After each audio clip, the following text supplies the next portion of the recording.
ಬ್ರಹ್ಮಾಸ್ಮಿ.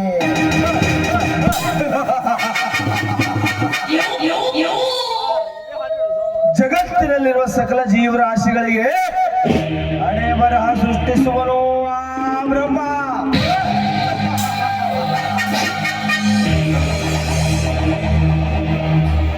ಆದರೆ ಸಾಲದ ಸುಳಿಯಲ್ಲಿ ಸಿಲುಕಿ ಮಾತಾಡುತ್ತಿರುವ ನಿಮ್ಮಂತ ನತದೃಷ್ಟರ ಹಣೆ ಬರಹ ಸೃಷ್ಟಿಸುವನು ಈ ಕಲಿಯುಗದ ಬ್ರಹ್ಮ.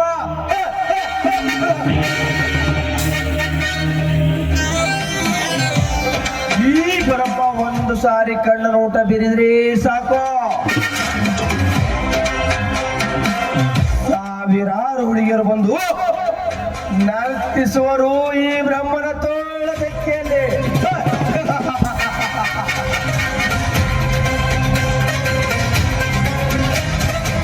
ಆಟ ಇದುವೇ ಈ ರಸಿಕ ಬ್ರಹ್ಮನ ಜೀವನದ ಪಾಠ. ಈ ಜಗತ್ತೇ ಒಂದು ಸುಳ್ಳರ ಸಂತೆ, ಸತ್ಯವಂತರಿಗೆ ಬರುವುದು ಇಲ್ಲಿ ರೋಗ, ಅದೇ ನಮ್ಮಂತ ಕಳ್ಳ ಸುಳ್ಳರಿಗೆ ಸಿಗುವುದು ಜಾಗ. ಕರ್ಮವೆಂಬ ಕಾಲಚಕ್ರದಲ್ಲಿ ಧರ್ಮವನ್ನು ತುಳಿದು ಚಿತ್ತವು ಕಣಿಕರವಿಲ್ಲದ ನಮ್ಮಂತ ದಲಿತರ ಮನೆಯಲ್ಲಿ ಅಡಿಗೆ ಕುಳಿತಿರುವಾಗ ನಾನು ಆಡಿದ್ದೆ ಆಟ, ಮಾಡಿದ್ದೇ ಪಾಠ. ಈ ಕಲಿಯುಗದಲ್ಲಿ ದುಡ್ಡಿನ ಆಸೆ ತೋರಿಸಿ ಸುಂದರವಾದ ಹೆಣ್ಣುಗಳ ಸಂಘ ಬೆಳೆಸಿ ಅವರ ಸೌಂದರ್ಯವನ್ನು ಅನುಭವಿಸಿ ಕೊನೆಗೆ ಬುದ್ಧಿ ಇಲ್ಲದೆ ಸದ್ದಿ ಇಲ್ಲದ ಬುದ್ಧಿಹೀನ ಬಡವನಿಗೆ ಮದುವೆ ಮಾಡಿಕೊಟ್ಟು ಸರಾಗವಾಗಿ ಸಾಗಿಸಬಲ್ಲ ಈ ಬ್ರಹ್ಮ ಕೊನೆವರೆಗೂ ಅವರ ಕಲ್ಲ ಪ್ರಿಯತಮನಾಗಿ ಇದುವೇ ಈ ಬ್ರಹ್ಮನ ಜೀವನದ ಪಾಠ.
किस्मत तेरी बाकी है.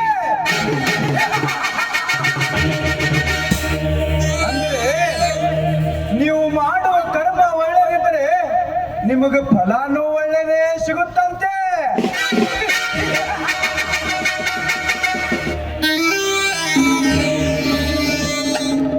ಆದರೂ ಈ ಸಮಾಜದಲ್ಲಿನ ಬಡ ರೈತರು ದುಡಿಯುತ್ತಿರುವಾಗ ಅವರ ದುಡಿದದ್ದು ಒಳ್ಳೆ ಫಲಾನೇ ಅವರಿಗೆ ಸಿಗುತ್ತಾ ಇಲ್ಲ.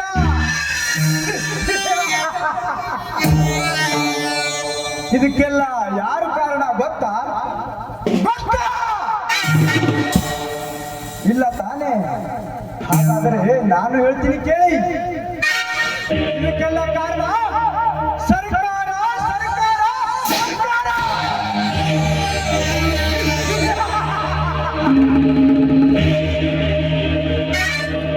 ಬಡವರ ಪಾಲಿಗೆ ಸತ್ತ ಹೋದ ಸರ್ಕಾರ,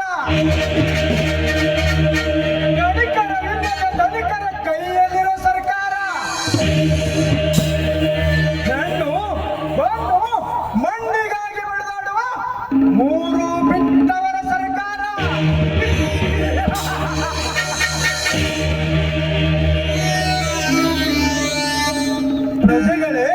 ಪ್ರಜೆಗಳಿಗಾಗಿ ಪ್ರಜೆಗಳಿಗೋಸ್ಕರ ನಡೆಸುವುದು ಇದು ಪ್ರಜಾ ಸರ್ಕಾರ.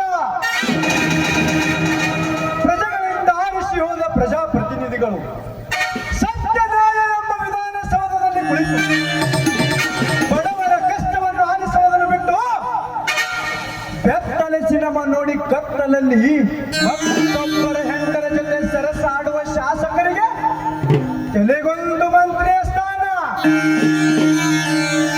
ಇಂಥ ಲುಚ್ಚ ಕಚಡಾನದ ಮಕ್ಕಳಿಗೆ ಕಾಪಾಡೋದಕ್ಕೆ ನಮ್ಮ ನಿಮ್ಮ ಹಿಂದೂ ಮುಸಲ್ಮಾನ ಶಿಖ ಇಸಾಯಿ ಎಂಬ ಜಾತಿ ಎಂಬ ಕವಚ. ಇನ್ನು ಸರ್ಕಾರದ ಕೆಲಸ ದೇವರ ಕೆಲಸ ಎಂಬ ಕಾರ್ಯಾಂಗದಲ್ಲಿ ಕಪಟ ಅಧಿಕಾರಿಗಳು ಲಂಚವೆಂಬ ಮಂಚವನ್ನು ಏರಿ 3 ಅಂತಸ್ತಿನ ಮಹಡಿಯಲ್ಲಿ ಹಾಯಾಗಿ ಬದುಕುತ್ತಿರುವಾಗ ಇಂಥ ಕೆಟ್ಟ ಕರ್ಮವನ್ನು ನೋಡಲಾರದೆ ನ್ಯಾಯ ದೇವತೆ ಕಣ್ಣಿಗೆ ಬಟ್ಟೆ ಕಟ್ಟಿಕೊಂಡು ಕುಳಿತಿರುವಳ. ಅಂದಾಗ ಬಡವರಿಗೆಲ್ಲಿದೆ ನ್ಯಾಯ? ನೇಗಿಲ ಯೋಗಿಗೆ ನೇಣಿಗೆ ಹಾಕಿ ಅವರ ಸಮಾಧಿ ಮೇಲೆ ರಾಜಕೀಯ ಮಾಡುವ ಬಂಡ ರಾಜಕಾರಣಿಗಳಿಗೆ, ಷಂಡ ಅಧಿಕಾರಿಗಳಿಗೆ ನೀತಿ ತತ್ವೋಪದೇಶದ ಬೀಜ ಬಿತ್ತಿದರೆ ಉತ್ತಮರಾಗುವರು ಯಾರು ಇಲ್ಲ ಈ ಕೆಟ್ಟ ಕಲಿಯುಗದಲ್ಲಿ. ಅಸತ್ಯ, ಅಧರ್ಮ, ಅನೀತಿಯ ಬೀಜ ಬಿತ್ತಿ ಆ ಮರದ ನಡುವೆ ಬದುಕುವ ಬಂಡ ಬದಮಾಶರಿಗೆ ಮಿಂಡು ಹುಲಿಯಾಗಿ ಕ್ರಾಂತಿಯ ಶೇಡೆಂಬ ರೋಷಾಗ್ನಿ ಜ್ವಾಲೆಯಾಗಿ ಈ ಭಾರ್ಗವನ ಬ್ರಹ್ಮಾಂಡದಲ್ಲಿ ಸುಟ್ಟು ಹಾಕುತ್ತಿದೆ.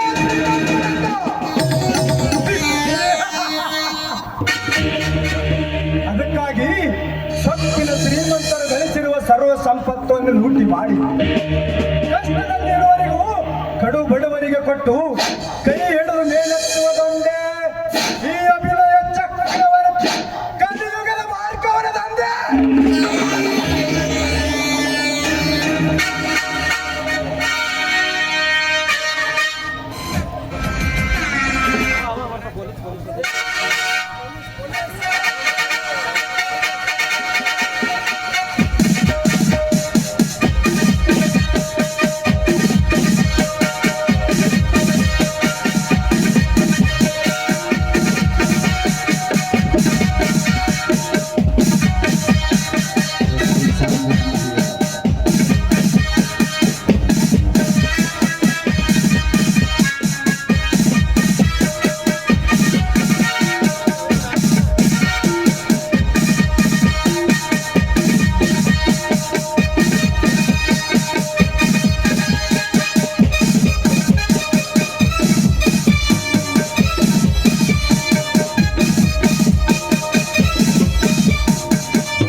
ಅಧಿಕಾರಿ ಎನ್ನದೆ ಮೈ ಮೇಲೆ ಕಬರ್ ಇಲ್ಲದೆ ಬರುತ್ತಿರುವೆಯಲ್ಲ, ಯಾರಲೇ ನೀನು?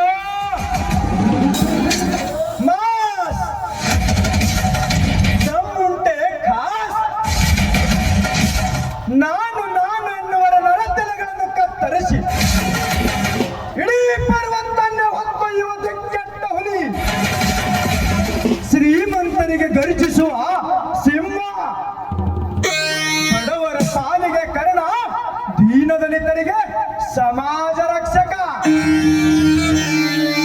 ಇನ್ನು ಬಡವರ ಒಡಲಲ್ಲಿ ಕಿತ್ತು ತಿನ್ನುವ ನಿಮ್ಮಂತ ಭ್ರಷ್ಟ ಅಧಿಕಾರಿಗಳಿಗೆ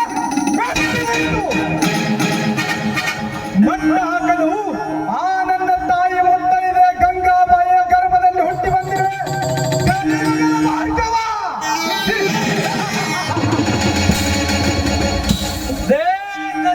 ಮಾರ್ಗವ ಬಡವರನ್ನು ಕಾಪಾಡಲು ಸಮಾಜವಿದೆ, ಈ ಸಮಾಜವನ್ನು ಕಾಪಾಡಲು ಪೊಲೀಸ್ ಡಿಪಾರ್ಟ್ಮೆಂಟ್ ಇದೆ, ಈ ಪೊಲೀಸ್ ಡಿಪಾರ್ಟ್ಮೆಂಟ್ ಕಾಪಾಡಲು ನ್ಯಾಯಾಂಗವಿದೆ. ಅಂಥದ್ರಲ್ಲಿ ಬಾಯ್ ಬಡಕ ಭಾರ್ಗವ నామస్మరణ చేసిన ముల్లోకాలకు ಅಧಿಕಾರಿಗಳು, ಸಮಾಜ, ಪೊಲೀಸ, ನ್ಯಾಯಾಂಗ, ಬಡ ರೈತರನ್ನು ಮಣ್ಣು ಮಾಡಿ ಆ ಮಣ್ಣಿನ ಮೇಲೆ ಶ್ರೀಮಂತ ಎಂಬ ಮೇಲ್ವರ್ಗದ ಜನ ಅಟ್ಟಹಾಸದಿಂದ ಬೆರೆಯುವ ಬಣ್ಣ ಸಮಾಜವಿದು. ಇನ್ನು ಪುಂಡ ರಾಜಕಾರಣಿಗಳ ಪುಡಿಗಾಸಿಗೆ ಬಾಯಿ ಚಾಚಿ ಲಂಗು ಲಗಾಮ ಇಲ್ಲದೆ ಬಡವರ ಮೇಲೆ ಕೇಸ್ ಹಾಕಿ ಶ್ರೀಮಂತರ ಮನೆ ಕಾಯುವ ಭ್ರಷ್ಟ ಪೊಲೀಸ್ ಅಧಿಕಾರಿಗಳ ಈ ನಿನ್ನ ಡಿಪಾರ್ಟ್ಮೆಂಟ್ನಲ್ಲಿ ಅಷ್ಟೇ ಯಾಕೆ ದೇವರಂತಿರುವ ನ್ಯಾಯ ದೇವತೆಗಳೇ ಹೆಣದ ಆಚೆಗಾಗಿ ಹೆಣಗಾಡುತ್ತಿರುವುದು ನೀನು ನೋಡಿರಬೇಕಲ್ಲ. ಅಂದಾಗ ದೇವರಿಲ್ಲದ ಗುಡಿಯಲ್ಲಿ ಪೂಜಿಸಿದರೆ ಫಲವೇನು? ಮಾತಿಗೊಮ್ಮೆ ಭ್ರಷ್ಟರು ಭ್ರಷ್ಟರು ಅನ್ನುವ ನಿನ್ನಂತ ದರ್ಪದ ಕುಣ್ಣಿಗಳಿಗೆ ಎಡೆ ಮುರೆ ಕಟ್ಟಿ ದಡ ಸೇರಿಸಿ ನ್ಯಾಯ ನೀತಿ ಧರ್ಮ ಕಾಪಾಡಲು ನಮ್ಮಂತ ನಿಷ್ಠಾವಂತ ಪೊಲೀಸ್ ಅಧಿಕಾರಿಗಳು ಇರುವರೆಂದು ಮಾತ್ರ ಮರೆಯಬೇಡ.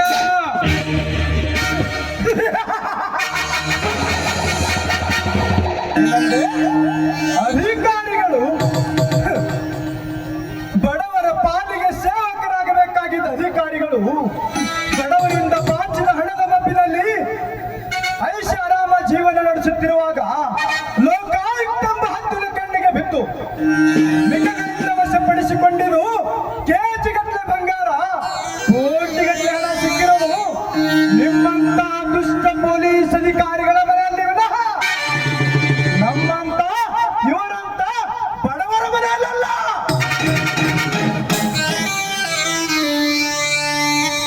ಭಾರ್ಗವ, ನಾನು ಒಬ್ಬ ಸರ್ಕಾರದ ಸೇವಕನಾಗಿ ಸರ್ಕಾರ ಕೊಡುವ ಸಂಬಳದಲ್ಲಿ ನನ್ನ ಸುಖ ಜೀವನ ನಡೆಸಿ ಅನ್ನ ಹಾಕುವ ಮನೆಗೆ ಕಣ್ಣ ಹಾಕುವ ಭ್ರಷ್ಟ ಅಧಿಕಾರಿಯಲ್ಲ. ನೀನೊಂದು ಕಾಡಿನಲ್ಲಿರುವ ಮದವೇರು ಮತ್ತಾನೆ ಅಂತೆ ನನಗೆ ಸರಿಸಾಟಿ ಯಾರು ಇಲ್ಲ ಅಂತ ಅಂದುಕೊಂಡಿರುವೆ.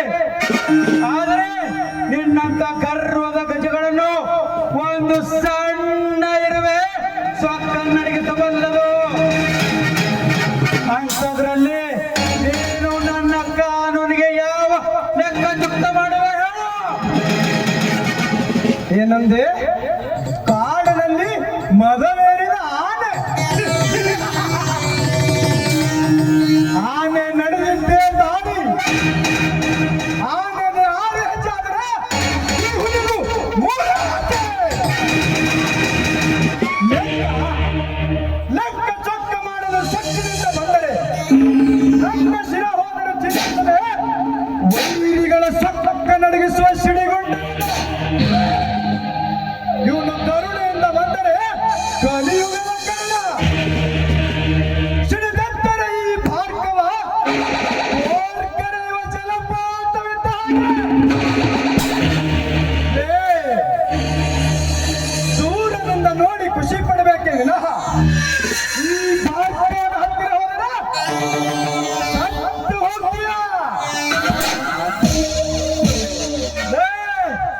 ನೀನು ಹೀಗೆ ಶೂರತನದ ಮಾತಾಡಿ ನನ್ನೆದುರು ಹಾಕಿಕೊಂಡರೆ ನನ್ನ ಕಾನೂನಿನ ಬಾಣಗಳಿಂದ ನಿನ್ನನ್ನು ಪಳಗಿಸಿ ಕತ್ತಲ ಕೋಣಿಗೆ ಒಯ್ಯಲು ಸದಾ ಸಿದ್ಧ ಇನ್ಸ್ಪೆಕ್ಟರ್ ಜಗದೀಶ್. ಕತ್ತಲ ಕೋಣೆ ಮಿಸ್ಟರ್ ಜಗದೀಶ್, ಹಿಂದೆ ಸ್ವಾತಂತ್ರ್ಯ ಹೋರಾಟದಲ್ಲಿ ನಮ್ಮ ಸ್ವಾತಂತ್ರ್ಯ ಹೋರಾಟಗಾರರು ಭಗತ್ ಸಿಂಗ್, ರಾಜ್ಗುರು, ಸುಖದೇವ್ ಆ ಬ್ರಿಟಿಷರ ಕಾರಾಗೃಹದ ಕತ್ತಲ ಕೋಣೆಗೆ ಹೆದರಿದರೆ ಇಂದು ನಮಗೆ ಸ್ವಾತಂತ್ರ್ಯನೇ ಸಿಗುತ್ತಾ ಇರಲಿಲ್ಲ. ಸ್ವಾತಂತ್ರ್ಯ ಚಿಕ್ಕ ವರ್ಷಗಳ ಗತಿಸಿದರು ಬಡ ರೈತರ ಸ್ವಾತಂತ್ರ್ಯ ಕಸಿದುಕೊಂಡು ತಿನ್ನುವ ಗಂಡ ಶ್ರೀಮಂತರಿಗೆ ಸೊಟ್ಟು ಹೊಡೆದಿರುವ ಈ ಗಂಡುಗಲಿ ಭಾರ್ಗವನಿಗೆ ನಿನ್ನ ಕತ್ತಲ ಕೋಣೆ ಭಯ. ಮಿಸ್ಟರ್ ಜಗದೀಶ್, ಕತ್ತಲ ಕೋಣೆಗೆ ಹೊತ್ತೊಯ್ಯುತ್ತಿನೆಂಬುದು ಹುಚ್ಚು ಭ್ರಮ ಬಿಟ್ಟು ಬಿಡ. ಭ್ರಮೆಯಲ್ಲ ಭಾರ್ಗವ, ಕಾನೂನು ಎಂಬುದು ಬೆಂಕಿಯ ಕೆಂಡವಿದ್ದಂತೆ. ಒಂದು ಸಾರಿ ಸೋಕಿದರೆ ಸಾಕು, ಸಾಯುವವರೆಗೂ ಹೋಗುವುದಿಲ್ಲ ಆ ಸುಟ್ಟ ಗಾಯದ ನೋವು. ಆವಾಗ ಈ ನಿನ್ನ ರೋಷಾವೇಶದ ಮಾತುಗಳು ತಾಳ್ಮೆ ಕಳೆದುಕೊಂಡು ಮೌನವಾಗಿ ಮಲಗ್ಬಿಡ್ತೀಯ. ಎಚ್ಚರ! ಎಚ್ಚರ ಎಚ್ಚರಿಕೆ ಕೊಟ್ಟ ತಕ್ಷಣ ಹುಲಿಯು ಮಾಂಸವನ್ನು ತಿನ್ನುವ ಬದಲು ಹುಲ್ಲವನ್ನು ತಿನ್ನಬಹುದೇ? ಅದೆಂದಿಗೂ ಸಾಧ್ಯವಿಲ್ಲ. ಹುಲಿ ಒಮ್ಮೆ ಬೆನ್ನೆತ್ತು ಬೇಟೆಯಾಡಲು ಸಿದ್ಧವಾದರೆ ವೈರಿಗಳ ಬಿಸಿ ನೆತ್ತರವನ್ನು ಕುಡಿದು ಹಸಿ ಮಾಂಸವನ್ನು ಕಚ್ಚಿ ಕಚ್ಚಿ ತಿನ್ನುವುದೇ ಈ ಗಂಡು ಹುಲಿಯ ಗಾಂಭೀರ್ಯದ ಗಮ್ಮತ್ತು. ಅಂದಾಗ ಚಂಡನಂತೆ ಶರಣಾಗುವ ಹೇಡಿಯಲ್ಲ ಇನ್ಸ್ಪೆಕ್ಟರ್ ಈ ಭಾರ್ಗವ.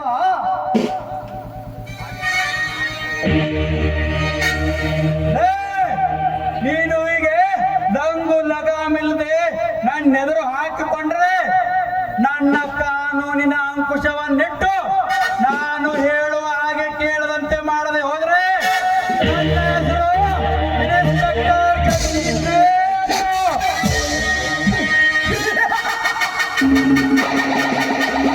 ಇನ್ಸ್ಪೆಕ್ಟರ್, ಹಾಗಾದರೆ ಈ ಭಾರ್ಗವನ ಸೇಡಿನ ಸಂಚು ಬಿಚ್ಚಿಡೆಯಿತು.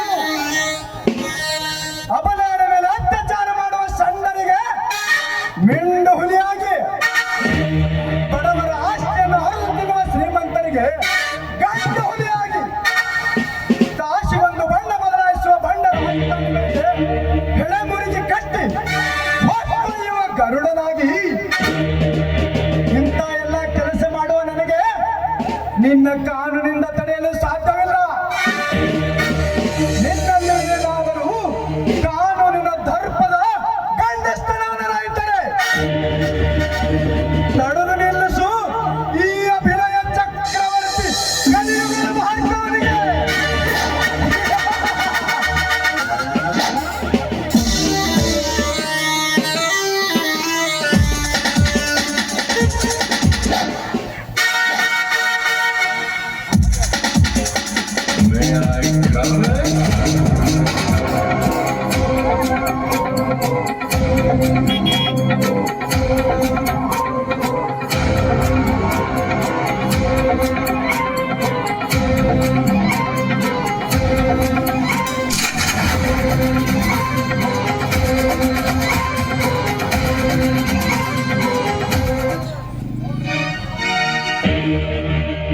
ಹೋಗಲೇ ಹೋಗು, ನಿನ್ನ ಜನ್ಮದ ಜಾತಕವನ್ನು ಜಾಲಾಡಿ ನೀನಿಡುವ ಹೆಜ್ಜೆಯನ್ನು ಪತ್ತೆ ಹಚ್ಚಿ ನೀನು ಮಾಡುವ ಕರ್ಮಗಳಿಗೆ ಧರ್ಮದ ಬೇಟೆಗಾರನಾಗಿ ಬಂದು ನಿನ್ನನ್ನು ಕಾನೂನಿನ ಬಾಣಗಳಿಂದ ಬಂಧಿಸದೆ ಹೋದರೆ ನನ್ನ ಹೆಸರು ಇನ್ಸ್ಪೆಕ್ಟರ್ ಜಗದೀಶನೇ ಅಲ್ಲ.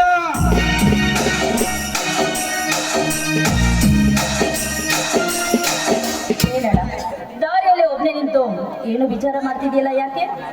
ಏನಿಲ್ಲಮ್ಮ, ಹಾದಿಯಲ್ಲಿ ಬರುವಾಗ ಹುಚ್ಚು ನಾಯಿ ಒಂದು ಕಂಡವರಿಗೆ ಬೊಗಳುತ್ತಿತ್ತು. ಅದನ್ನು ಓಡಿಸಿ ಬಂದೆನಮ್ಮ, ಅದಕ್ಕೆ ಲೇಟ್ ಆಯಿತು, ಸಾರಿ ಅಮ್ಮ. ನಾಯಿಗಳೆಂದ ಮೇಲೆ ಕಂಡವರಿಗೆ ಬೊಗಳೋದೇ ಅದರ ಹುಟ್ಟುಗುಣ ಅಣ್ಣ. ಅದಕ್ಕೆ ನೀನ್ಯಾಕೆ ಚಿಂತೆ ಮಾಡ್ತೀಯ? ಚಿಂತಿಸಬೇಕಮ್ಮ, ಏಕೆಂದರೆ ಅದರಿಂದ ಈ ಸಾಮಾನ್ಯ ಜನರಿಗೆ ತೊಂದರೆಯಾಗಬಾರದಲ್ಲವೇ. ಅಣ್ಣ, ನೀನು ಪೊಲೀಸ್ ಕೆಲಸ ಮಾಡಕ್ ಬಂದಿದ್ಯೋ ಇಲ್ಲ ಈ ನಿನ್ನ ತಂಗಿನ ಕರ್ಕೊಂಡು ಹೋಗೋದಕ್ಕೆ ಬಂದಿದೀಯೋ? ಸಾರಿ, ನಿನಗೆ ಗೊತ್ತಲ್ಲ ನಮ್ಮ ಕೆಲಸವೇ ಆಗಲ್ಲವೇ. ಅಷ್ಟಕ್ಕೂ ಈ ನನ್ನ ಮುದ್ದಾದ ತಂಗಿಯನ್ನು ಮರೆಯಲು ಸಾಧ್ಯವೇ? ಅದಕ್ಕೆ ತಾನೇ ಬಸ್ ಸ್ಟ್ಯಾಂಡ್ವರೆಗೆ ಬಂದಿದ್ದು ನಿನ್ನ ಕರೆದುಕೊಂಡು ಹೋಗಲು. ಹೌದಣ್ಣ, ನೀನು ನನ್ನ ಪ್ರೀತಿ ಅಣ್ಣ, ಸುಮ್ಮನೆ ತಮಾಷೆ ಮಾಡಿದೆ. ಬಾರಣ್ಣ ಹೋಗೋಣ.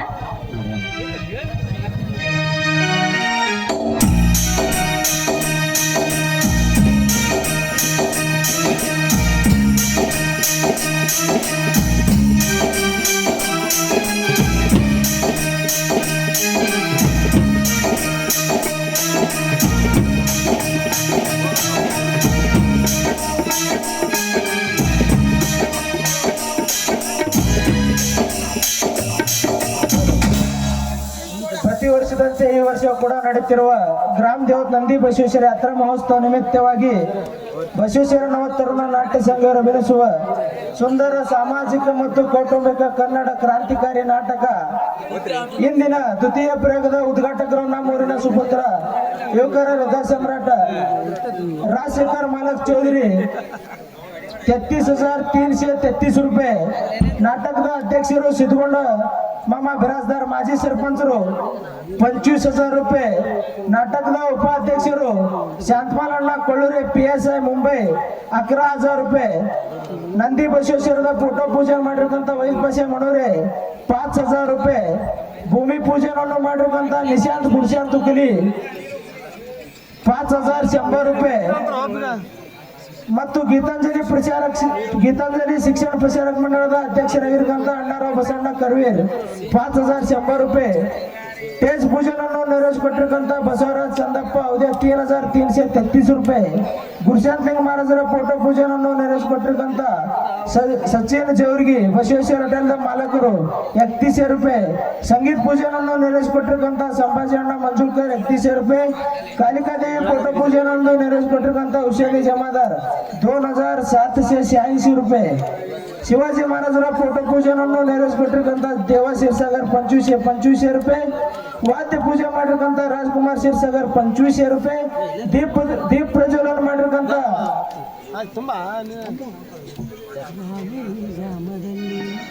ಬಸವೇಶ್ವರದ ಫೋಟೋ ಪೂಜೆ ನೆರವೇರಿಸಿಕೊಟ್ಟಿರತಕ್ಕಂತ ಶಿವಾನಂದ್ ಕಕ್ಕಲ್ ಅವಣಿ